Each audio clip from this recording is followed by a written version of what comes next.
इस चैनल पर हम जो एजुकेशन दे रहे हैं वह आपके लिए बहुत ही वैल्यूएबल है।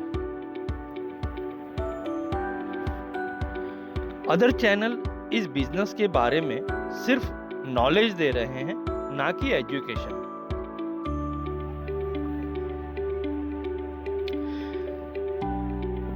वे सभी उनके चैनल का उपयोग सिर्फ ऑनलाइन कोर्स बेचने के लिए करते हैं।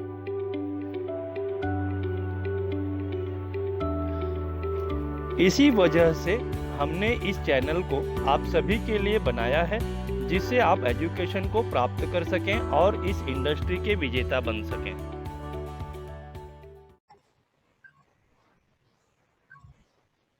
गुड सी दोस्तों, फिर से एक बार मैं अनिल सिंह आप सभी का इस प्लेटफॉर्म पे तहे दिल से स्वागत करता हूं। और जैसे कि हम पिछले कई दिनों से चर्चा कर रहे हैं, नेटवर्क मार्केटिंग में 6 बेसिक स्टेप जरूरी होता है, जिसमें आज हम फॉलोअप की चर्चा करेंगे दोस्तों, कि फॉलोअप किस तरह से किया जाता है। तो उसके पहले 2 पंक्तियां आप सभी से कहना चाहूंगा। अपने प्रतिक्षण को स्वार्थ कर सुख कंधा बन जाओ, जिसको मार सके ना यह जग वह बंदा बन जाओ। जिसको मार सके ना यह जग वह बंदा बन जाओ। दोस्तों, आज हम फॉलोअप पे चर्चा करेंगे कि फॉलोअप में वो बेसिक स्टेप कौन कौन से होते हैं। फ्रेंड्स, नेटवर्क मार्केटिंग में फॉलोअप की बहुत ज्यादा अहमियत होती है। उसके पहले मैं आपको कुछ इसके स्टेप्स के बारे में, बेसिक रूल्स के बारे में आपको बताना चाहूंगा कि फॉलोअप के पहले जब आप इनविटेशन या एसटीपी करते हैं, तो उस समय आपके भीतर सामने वाले के प्रति जिस बंदे को जो चाहिए, अगर उससे आप कनेक्ट कर दो, उसको जो आपको चाहिए, तो वो बंदा मोटिवेट होकर आपसे जुड़ जाएगा वो काम करने के लिए। कहते हैं contact what you want with what other need.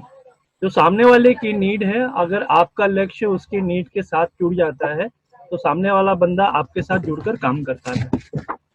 Second जो रूल है, forcing someone will not take you far. कहते हैं अगर आप उस व्यक्ति को फोर्स कर रहे हो वो काम करने के लिए जो आप चाहते हो, जो आपको लगता है कि आपके और उसके लिए सही है, और आप उसको मोटिवेट कर रहे हो ज्ञान दे करके, तो वो मोटिवेट नहीं होगा। इसके बाद में जो थर्ड रूल है, डिफरेंट गोल डिवाइडर्स। अगर दोनों के गोल अलग अलग हैं, आपके और आपके प्रोस्पेक्ट के, तो फिर काम नहीं बनेगा। कहते हैं जो उसको चाहिए अपनी लाइफ से, हो सकता है वो बिल्कुल अलग हो उससे जो आपको चाहिए, तो आप उसे कभी मोटिवेट नहीं कर सकते। लेकिन अगर आपको यह समझ में आ जाए कि उसको क्या चाहिए अपने लाइफ से, और उसको आप कनेक्ट कर दो उससे जो आप चाहते हो, तो वो भी मोटिवेट हो जाएगा और आप भी मोटिवेट हो जाओगे। तो ये 3 बेसिक रूल्स हैं फ्रेंड्स। और आज चलते हैं आज के हमारे टॉपिक पे। जो आज का हमारा जो टॉपिक है वो है फॉलोअप। दोस्तों, इस फॉलोअप में 4 क्वेश्चंस होते हैं, जिसके माध्यम से आप अपने प्रोस्पेक्ट को अपनी टीम में ज्वाइन करा सकते हैं। तो देखते हैं कि वो क्वेश्चन कब और कैसे करना चाहिए। दोस्तों, नेटवर्क मार्केटिंग में प्लान, प्रेजेंटेशन, प्रोडक्ट का डेमो, प्रोफाइल एक तरफ और फॉलोअप दूसरी तरफ, इसलिए फॉलोअप ढंग से करना बहुत जरूरी है अगर आप किसी को भी अपने बिजनेस में लाना चाहते हैं। फॉलोअप में कभी भी ऐसे सवाल नहीं करना चाहिए जिसका जवाब सामने वाला हाँ या ना में देकर चलता बने। उससे होगा कि आपकी सारी मेहनत पर पानी फिर जाता है। जैसे कि यह बिजनेस आपको कैसा लगा। अगर आपने सामने वाले से सवाल किया कि यह बिजनेस आपको कैसा लगा, अगर इसका जवाब उसने यह कहा कि अच्छा नहीं लगा या समझ में नहीं आया, तो ऐसे सिचुएशन में आप कुछ भी नहीं कर सकते। सवाल पहले हमें यह समझना चाहिए कि फॉलोअप एसटीपी के बाद करना होता है, और एसटीपी का मतलब है सो द प्लान। करने के 3 तरीके होते हैं। सबसे पहला 1 to 1 हम करते हैं, दूसरा होम मीटिंग करते हैं, और तीसरा सेमिनार के द्वारा हम उसको एसटीपी करवाते हैं। अगर 1 to 1 में ऑन द टेबल उनसे फॉलोअप के क्वेश्चन कर सकते हैं। 1 to 1 के द्वारा भी आप जैसे 1 to 1 किया आपने और एसटीपी किया, उसके बाद तुरंत आप ऑन द टेबल, जैसे 4G टेक्निक के बारे में आपको बताया गया है, वो सारे क्वेश्चन करके आप तुरंत उनसे फीडबैक ले सकते हैं। और दूसरा, होम मीटिंग में भी आप इसी तरह से खत्म करने के बाद जब चाय वगैरह होती है तो उसमें भी आप उससे क्वेश्चन पूछ सकते हैं।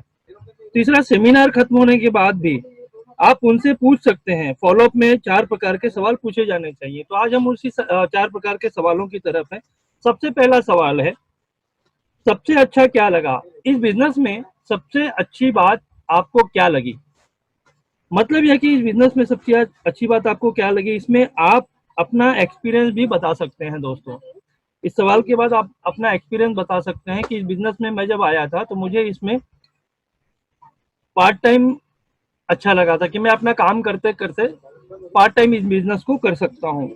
इसमें आप अपना एक्सपीरियंस भी बता सकते हैं या फॉर्मूला लगा सकते हैं, फील, फेल्ट एंड फाउंड। ये फॉर्मूला के द्वारा भी आप उससे बात कर सकते हैं और उसको ये बता सकते हैं कि जिस तरह से, अगर इसके जवाब में आप उन्हें यह बता सकते हैं कि मुझे इसमें अच्छा यह लगा था कि इस बिजनेस को करने के लिए मुझे जो मैं पहले कर रहा था जॉब या बिजनेस को छोड़ने की जरूरत नहीं है।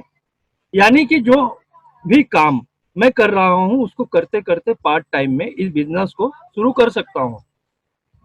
यह मुझे इस बिजनेस की सबसे अच्छी बात लगी। आप अपना एक्सपीरियंस शेयर कर सकते हैं इस जगह पे। अब आप मुझे बताइए कि आपको इस बिजनेस में सबसे अच्छा क्या लगा है। आपको इस तरह से सामने वाले को पूछना है। आपको यह नहीं पूछना है कि आपको यह बिजनेस अच्छा लगा या बुरा लगा या कैसा लगा, क्योंकि आपने अच्छाई के बारे में पूछा है तो सामने वाला व्यक्ति अच्छा ही बताएगा। तो इस तरह से पहला सवाल आपको करना है। दूसरा सवाल है, यदि आप इस बिजनेस को ज्वाइन करते हैं तो 1 हफ्ते में कितना समय आप दे सकते हैं। आप जब इस तरह के सवाल अपने प्रोस्पेक्ट से करते हैं तो आप उसे ज्वाइनिंग की तरफ ले जाते हैं। ये सवाल आपको उसको ज्वाइनिंग की तरफ ले जाता है। अब जो आपने उनसे सवाल किया है उसके जवाब में वो आपसे कह सकते हैं, एक दिन में 1 घंटे या पूरे हफ्ते में संडे के संडे कर सकते हैं। ऐसे सिचुएशन में आपको उनको अप्रिशिएट करना चाहिए कि आपने बहुत ही बढ़िया निर्णय लिया है और आप अपना फ्यूचर इस बिजनेस में बनाना चाहते हैं। यह देखकर मुझे अच्छा लगा। इसमें आप अपना कुछ एक्सपीरियंस भी उनसे शेयर कर सकते हैं। अब तीसरा सवाल है दोस्तों, पार्ट टाइम में आप इस बिजनेस से कितना पैसा कमाना चाहते हैं। इसके जवाब में, आपके प्रोस्पेक्ट का जवाब में अगर 10,000, 20,000 या जो भी अमाउंट वो बताते हैं तो उसके बदले में भी आपको उनको अप्रिशिएट करना चाहिए और उनको बताना चाहिए कि आपने देखा कि इस बिजनेस में कई लोगों ने पार्ट टाइम से शुरू किया था और आज वो लाखों रुपए इस बिजनेस से कमा रहे हैं। आप इस बिजनेस में जितना ज्यादा समय देंगे उतना ज्यादा आप अपने बिजनेस को मजबूत करते हुए बड़ा इनकम कमा सकते हैं। फ्रेंड्स, फॉलोअप में आपको अपने प्रोस्पेक्ट को विश्वास में लाना होता है या विश्वास बढ़ाना होता है और उनको भरोसा दिलाइए कि जो भी बात वो बोल रहे हैं या कमिटमेंट कर रहे हैं वह जरूर पूरा होगा। अगर वो जो बोल रहे हैं वो करेंगे तब, क्योंकि इस बिजनेस में विश्वास ही वो चीज है जो आपके बिजनेस को बढ़ाता है। दोस्तों, चौथा हमारा क्वेश्चन है, इस प्लान प्रेजेंटेशन में जो प्रोडक्ट के बारे में बताया गया उसमें सबसे अच्छा प्रोडक्ट आपको कौन सा लगा। इसके जवाब में उनको जो आपके प्रोस्पेक्ट हैं, जो भी प्रोडक्ट के बारे में वो कहते हैं कि मुझे तुलसी अच्छी लगी, मुझे हिमालयन बेरी अच्छी लगी, मुझे एलोवेरा अच्छा लगा, मुझे च्यवन गोल्ड अच्छा लगा, मुझे श्री हल्दी अच्छी लगी, ऐसे जो भी प्रोडक्ट के बारे में वो बताते हैं तो आप अपना एक्सपीरियंस वहां पे शेयर कीजिए कि मैंने भी जब इस प्रोडक्ट के बारे में जाना था तो मुझे भी ये सारे प्रोडक्ट अच्छे लगे थे, जिसको लेकर के मैंने भी इस बिजनेस की शुरुआत की थी इन सभी के बाद आता है क्लोजिंग। इसमें सामने वाले की ज्वाइनिंग होती है और उनको प्रोडक्ट परचेज करवा कर आप अपना बिजनेस को बढ़ा सकते हैं। दोस्तों, एक बात आपको ध्यान देना है दोस्तों, आपको सामने वाले को ज्वाइनिंग करने के लिए उनके पीछे नहीं पड़ना चाहिए, क्योंकि फ्रेंड्स यह इंडस्ट्री सबके लिए है लेकिन सब इस इंडस्ट्री के लिए नहीं होते हैं दोस्तों। तो ये बात आपको ध्यान रखनी है। आपको आपके प्रेजेंटेशन पर फोकस करना चाहिए, न कि आपको अपने प्रोस्पेक्ट पर।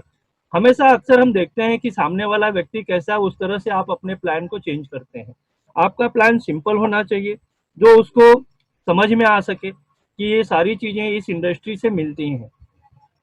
और फिर यही लोग क्या होता है कि निगेटिव क्यों होते हैं कि उनको प्लान समझ में नहीं आता, तो वो लोग निगेटिव होते हैं। आपका प्लान इसीलिए हमने कहा था कि सिंपल होना चाहिए, स्मार्ट, छोटा होना चाहिए वो, ताकि अक्सर लोग इसको लंबा खींच के ले जाते हैं।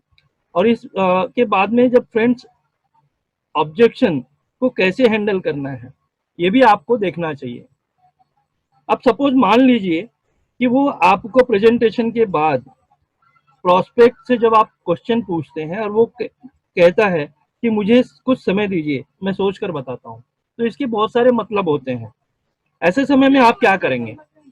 आपको अपने वाई नेटवर्क मार्केटिंग की, अपने कंपनी की एक अच्छी सी वीडियो उसको भेजनी चाहिए, जिससे अगर उसको प्रेजेंटेशन के समय कुछ समझ में नहीं आया होगा तो उसे समझने का एक अवसर मिलेगा और वह व्यक्ति अपना निर्णय लेने में सक्षम हो सकेगा।